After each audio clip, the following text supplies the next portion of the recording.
আচ্ছা, সবাই চলে আসলাম বাংলা ফুড হেরিটেজ থেকে। আজকে আমরা মজাদার চিংড়ি মাছের মালাইকারি রান্না করে দেখাবো। প্রথমে আমরা কয়েকটা চিংড়ি মাছ নিয়ে নিলাম। আমরা এখন এর মধ্যে দিব মরিচ গুঁড়া এবং হলুদ গুঁড়া। এরপর আমরা একটু লবণ দিয়ে চিংড়ি মাছগুলোকে ভালো মতো মাখিয়ে নিব।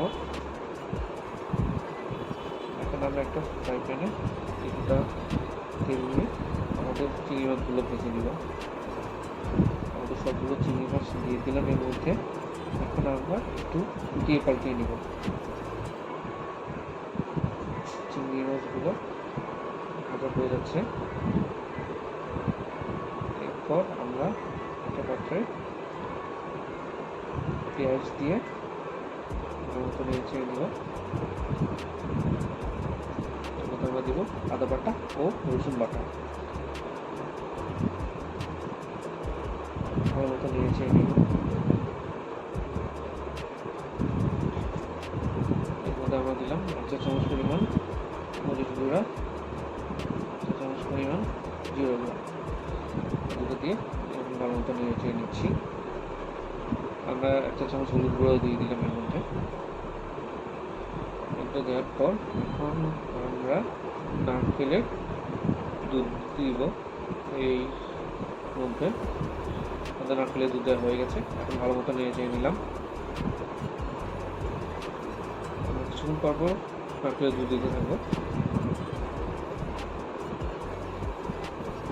মোটামুটি হয়ে গেছে আমাদের। এখন আমরা তেজপাতা, দারুচিনি এবং এলাচি দিয়ে আবার একটু নেড়ে নিব। আমরা 1 চামচ লবণ দিয়ে দিলাম। এখন আমরা আমাদের ভেজে রাখা চিংড়ি মাছগুলো দিয়ে দিব। চিংড়ি মাছগুলো দেওয়া হয়ে গেলে আমরা এটাকে ভালো মতো নেড়ে নিব। খুব সুন্দর লাগছে দেখতে। আমরা আর একটু নারকেলের দুধ দিয়ে দিচ্ছি। এই নারকেলের মালাই দুধের জন্যই এটাকে মালাইকারি বলা হয়। তো এখন আমরা আবার নেড়ে নিলাম।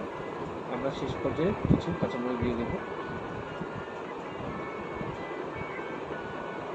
ভালো মতো নেড়ে নেওয়ার পর আমরা কিছুক্ষণ অপেক্ষা করবো।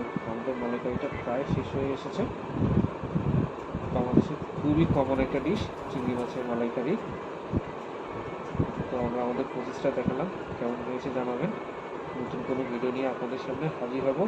ততদিন পর্যন্ত ভালো থাকুন, সুস্থ থাকুন। বাংলা ফুড হেরিটেজ থেকে আবার আপনাদের সামনে উপস্থিত হব। ধন্যবাদ।